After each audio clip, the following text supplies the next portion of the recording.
wasn't easy, but nothing is.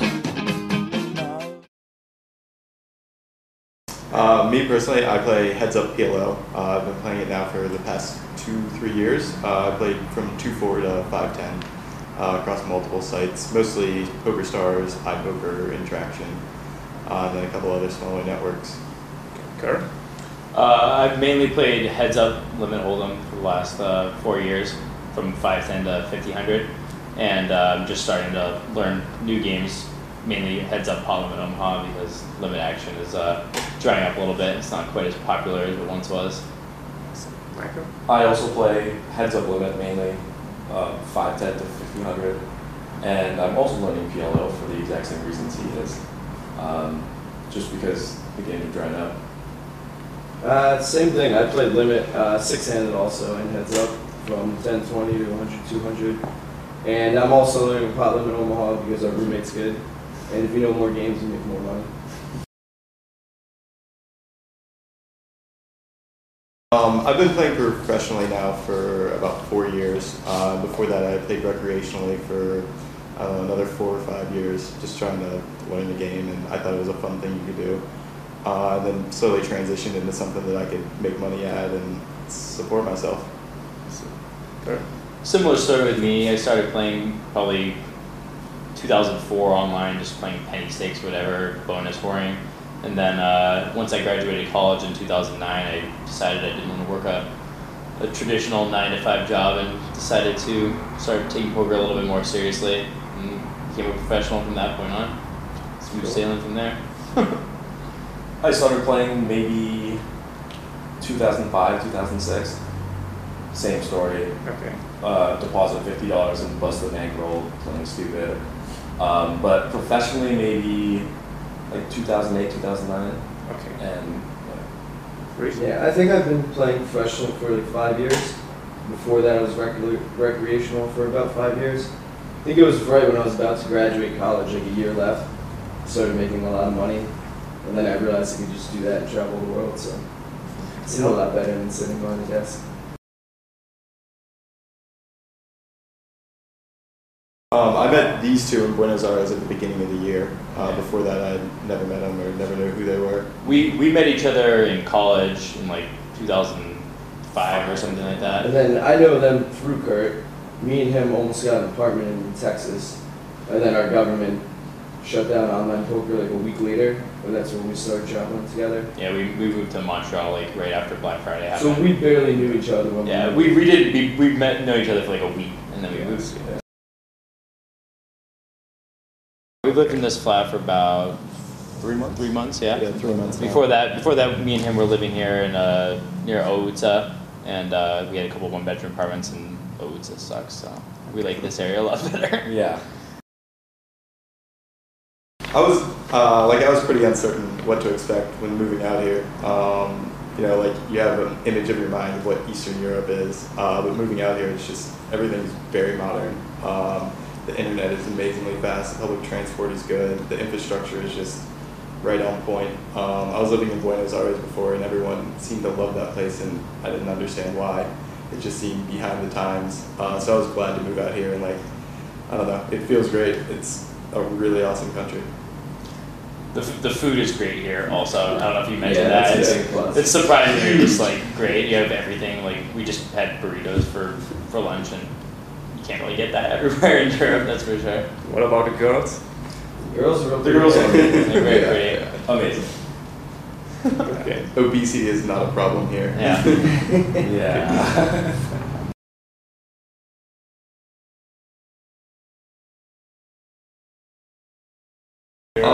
So it was a 2-day event, and that Sunday or whatever, I normally hardly ever play tournaments. That was probably. I heard that was your fourth from Balázs. He told me that was your fourth tournament in the year. Is that true? Like before that, I had played maybe 2 other Sundays. Like you know how on Sunday it's just a full schedule.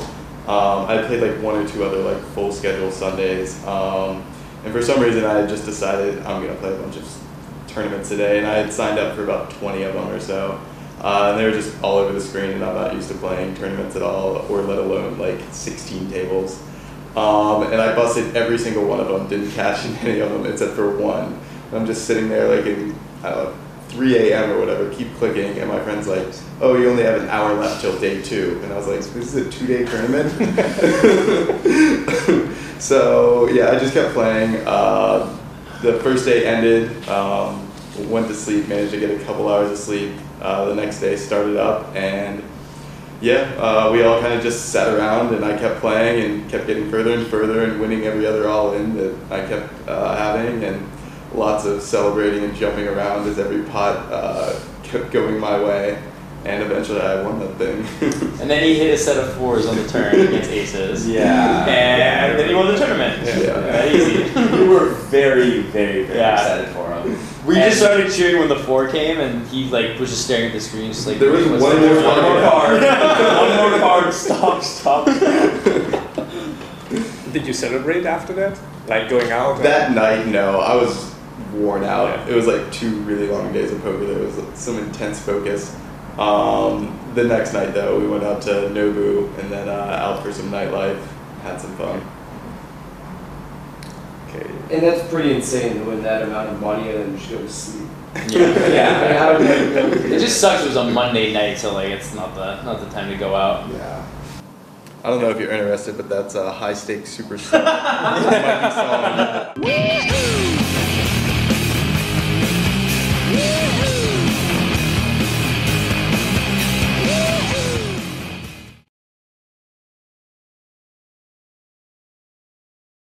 I was living in Washington, D.C., and we had like a decent-sized poker community there, and I remember just coming down that morning and firing up 2+2 and clicking and seeing DOJ shuts down all the major websites, and I log on to all of them and can't log on.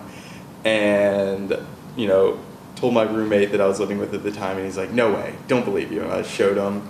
And just throughout the whole day, we probably had like 15 or 20 different poker players like over at our house, just like, what are we gonna do? Or like, what is going on? The initial reaction was just very somber and kind of like, what the hell is happening? And eventually, like as we learned more info, I don't know, we made plans, and I moved to Vancouver about 2 or 3 weeks after Black Friday and reset up my accounts, got Money Booker set up, and started playing again. Okay. Michael? Me and Kurt were living in Austin, Texas, and it was, so we usually go out on Thursday nights and drink, and we wake up and we get the news, we get all these texts, and so we had the same reaction. We're like, we don't think this is true or whatever, and I log on to fulltilt.com and there's just a huge USA government DOJ thing, and so we freak out. And yeah, similar thing, I think there's a pretty huge poker community in Austin, and we were just like, what is going on, you know, what do we do, how can this, I don't know, it was crazy. Mine's different. I was at my university, Penn State, for a football weekend, and I was actually online playing like maybe 6 or 7 tables, and then the thing just came up, and like all my tables just stopped working, and it just said like the Department of Justice has seized your funds or something like that. And I was like, what the hell just happened? And then playing? Yeah, I was playing there. Yeah. That's not a surprise. And, like, I was really bad. I had a lot of money on the site still. I wasn't being proactive about taking it off. So there was just a lot of speculation, and it just sucked in general. But Can you tell us how much money you guys have bet on the sites when this all happened, or I had much, or you don't have to say the exact number? I had like 25,000 on Full Tilt and I don't know, like 8,000 on Stars. So I had like 50,000 total between the sites. A lot on Absolute too, which is not coming back. Yeah, between the three I had, I don't know, 30 or something. Okay. yeah, so I'm probably the biggest idiot of all of them. I had like 110,000 on them. Okay. But like I didn't need all that money on there, so I just wasn't being good about cashing it out. I was like, Okay. whatever. And screwed So, that and money. what are you saying about now that you get most of the money back because? I mean, Stars was amazing and paid out within like 6 weeks or something direct to my bank account, which was A+ work by them. The Full Tilt stuff was just I had moved up to Vancouver and was playing on Full Tilt and was like, oh, everything's fine. And then I remember just coming home from the bar one night and being like, what in the hell is this? Because it took a while until like they actually shut the site down for the rest of the world players. So that was a pretty big beat, like because the majority of my bankroll was all on Full Tilt. But yeah, I'll be glad to get it back. It's looking very positive. PokerStars is in charge of it. When we found out about Full Tilt coming back, the three of us were on Yacht Week, and so we were on this. It was the best week of my life or whatever. And we like check our email or whatever, and someone links it to me on Facebook. Like, Full Tilt is actually coming back. So we were just on some island in Croatia, and it was literally the best news. Yeah.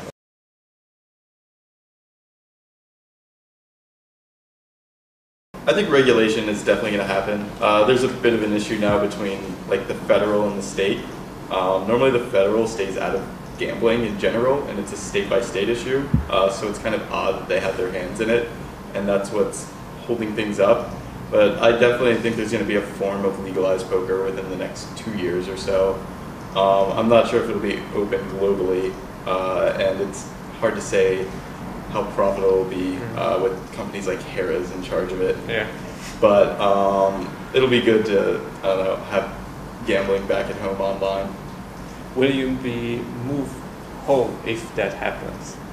It's one of those things where I'm going to have to see what the games are, how they're offered, all that kind of stuff. If it's a thing where it's, you know, one state can only play in that state and the games are small and rigged heavily, then I see no reason to move back home. But if it's free-for-all, like pre-UIGEA times, then I guess go home to the cash cow and milk. Another issue is that if like one of the most recent bills that have been introduced, they're like, it's been leaked that it'll be introduced in probably December. The problem is I don't think that the international market's going to be included for the first 5 years of the bill's induction or whatever. So that's a pretty big issue. So we just have to weigh what will be most profitable for us and whether to stay out of the U.S. or go back in and play on whatever the sites that we have to offer. The other thing is, like, since the federal level isn't going to legalize it, like, it's up to the states, so it sounds like it's going to be like Nevada and like Washington D.C. that legalize it, and then like other states won't. And then you don't know if the player pool is going to be local, so it could just be like only people from Nevada get to play there, and like. Yeah.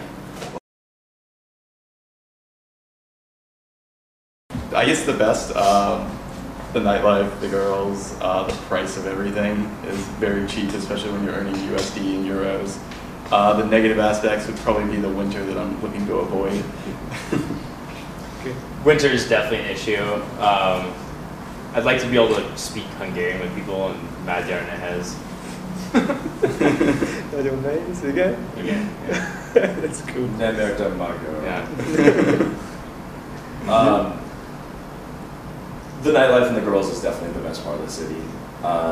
And cost of living, it's a toss-up between that. And I guess the negative, I guess the winter. I don't do well with cold weather.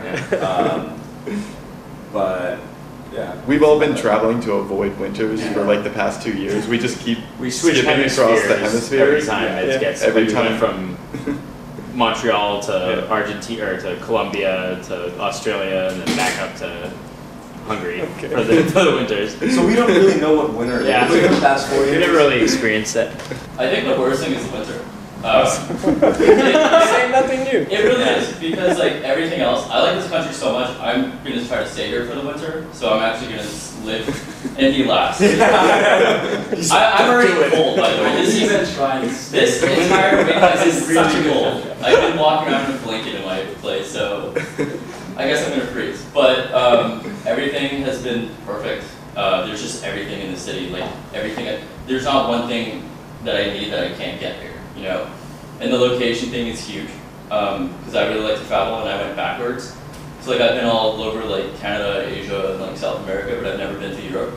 So this is really exciting. So for me, like I'm gonna try to travel like every month and see. So they're going to places like Malta and all the tournaments also? Like Yeah, I'm gonna go to San Remo for the tournament in like 2 weeks. But like, for example, we're going to Oktoberfest tomorrow, and that's really exciting. That's like, I've never been. I was there like 3 times. It's really It's that fun? I lived 6 years in Munich, so actually. We need some help. Yeah, we I definitely. think another positive too is we play really late at night. It's like our lifestyle. It's really easy to get delivery food late at night. Yeah, delivery food is really good. Yeah. So that's a real it's big really positive. Success technical. Especially when we have a game, you can't just go over there and cook. It's impossible. Yeah. Same with them. I like the nightlife. The women are beautiful here, and it's great that Budapest is like centrally located in Europe, and flights are cheap everywhere. So we get. My passion is traveling now, so it's nice to get to go everywhere. Downside's definitely level of English probably for me.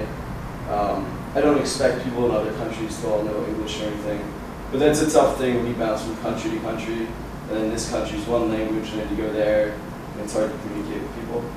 People tend to open up a lot when you speak some Hungarian to them, like I'm speaking a tiny bit, so, and then they realize that I'm stumbling on the language, so they feel more comfortable. Okay. Even if they're embarrassed to speak English, they'll feel more comfortable because they see me. Let's do an introduction in Hungarian. A nevem Kurt, Póker játékos vagyok, Budapesten élek, szeretem Budapest. Szeretem Budapest. How many years you've been playing? Yeah. Okay, cool. Flacons ut haro.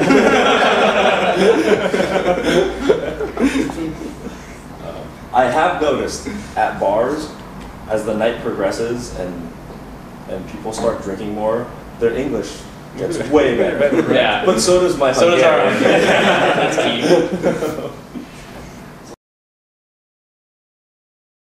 I personally don't. It's just hard to get large amounts of cash and travel with it, especially with all the exchange rates and playing online. I mean, to play like a big game in Hungary, like I'd need millions of forints to play anything equivalent that I play online. And then even like to travel to some of these other places, between the cost of the hotels and traveling and everything else, like it just eliminates any of the plus ROI of a softer game. Played live back home a decent amount, but with how many hands we get in an hour, mine you can never make as much live. So I play for fun when I go to Vegas. I'll play with him in a game for fun, but that's basically okay. The games in the U.S. have also gotten a lot more difficult, as a lot of people haven't moved out. The internet grinders have gone to L.A. or Vegas to go play live instead of coming and moving out of the country because they're too scared to. Yeah, when I was in Vegas in July, as soon as the main event ended, like all the no limit cash games just dried up. Even like 5-10. Whenever we visit a casino abroad, everybody's really quiet. That like in Vegas, people go crazy when they're playing, but here in like Croatia and in like Punta del Este in South America, everybody's like quietly betting, and we just get blacked out drunk and kind of cause a scene and try to bet bananas. Last time we were playing in Croatia, and I was playing, and they went out for a while, and then come back, and there's a buffet bar there. And there was a banana, and they just hand me the banana, and every time it would come to me, I'd try to raise a banana. And we ordered him like 20 beers to his table. We were playing blackjack, and we don't want to play poker. And he played some little tournament, and it was hilarious. He's like, where are these beers coming from? We met Belond like once or twice, Balaz, but that's it. Yeah. That's it. I met Peter Termesi or something like that. Yeah, So yeah, he was actually at my table in, at the main event. Yeah. He was a really nice guy. Yeah. Who's the guy who got the players final we're hanging table? out with. A definitive on which The main event? on the WCOOP Koroknai, András Koroknai. Okay, yeah. You met him here? No, I haven't. Is he from Budapest? I think he doesn't live in Budapest. He's from Debrecen. There were 2 guys I was playing with that were from Hungary the other day, and I was, hey, do you want to meet up in Budapest? And I'm trying to set something up, but it's almost like online dating. I'm trying to meet them. Yeah. How high can you count? I'm just kidding. But not really. No, I don't know. They're awesome. Okay. They're amazing. Yeah. So you will not say any number, right? I'm not gonna say any number. Yeah, get at this energy. Yeah. Okay. Nice try, man. It's wake up, make a pot of coffee, sit at the computer, surf Facebook for like an hour or something, and then load up all the tables. And since the vast majority of what we play is heads up. You open the table and you sit for action.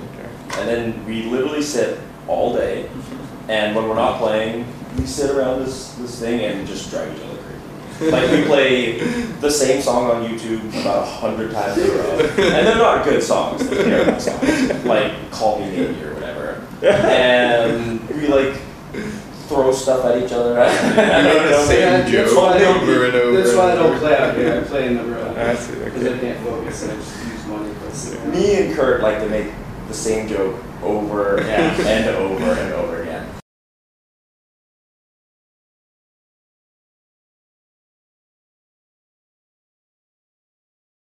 I still think a 1% ROI is doing very well. Yeah, I believe. 2% is like the highest for hypers. Yeah. It's really like a coin flip. Okay. It really is. Yeah, I've done coaching in the past.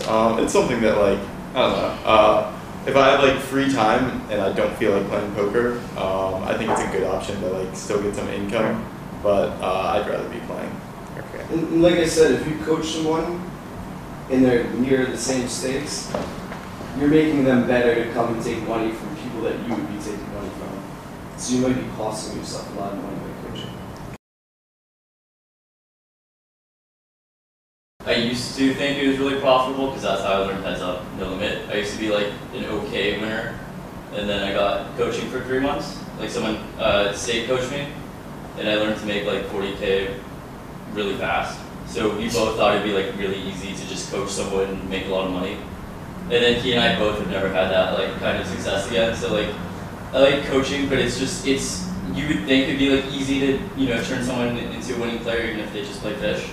But there's like too many factors, like they could tilt, life shit could happen where they need to like withdraw more money and then they can never move up. So like So it's not that easy to yeah, it's get really hard. You money have out of staking. to like be really good at picking your horses. It's like I like to teach, but then like if the horses suck, then I have a player that was living in the U.S. and he was at Action, but he's really good and he didn't have much money, so I flew him out here. I got him set up, and I mean I'm really good at. I'm not good at coaching the actual game itself, but I'm good at like lifestyle coaching and bankroll management and all that kind of stuff. So I have him set up, and he's been a pretty good horse for me. But I'm very on top of it.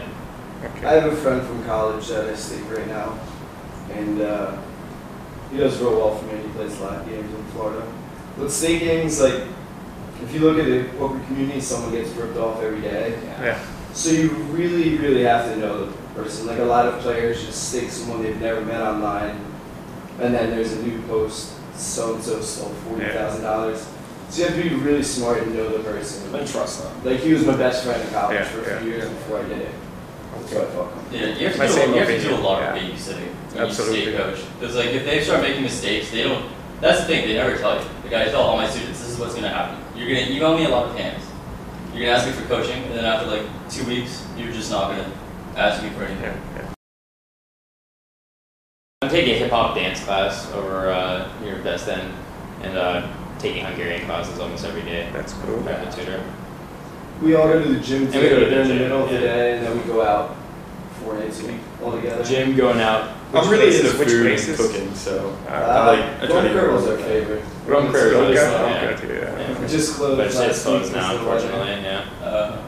But like just this area occurred, traffic, I think. And I mean, like in the past, like over the summer, we went to 2 or 3 different music festivals. Yeah, we balance of the sound. went to Croatia for 12 days. Like, there's not a lot of time for hobbies when like we're just traveling and doing so much. I'd say traveling is by Yeah. far our favorite, our biggest hobby. Wizz Air It's the has a biggest hub hobby. here, which is amazing. Like Wizz Air has a hub in Budapest, so we can go to any of those cities for very inexpensive. Yeah, that's the biggest thing we do is just travel. Yeah. Just we want to see. I really like I do random stuff sometimes. So like I got into cooking because we lived in Argentina, and the food there was like. So I learned how to cook. Okay. You can say And then it's photography is something I really like, so that's what I do like when I travel. And then I want to try to like shoot music videos. Like I bought a GoPro camera, so I'm gonna try to play around with that. Some places.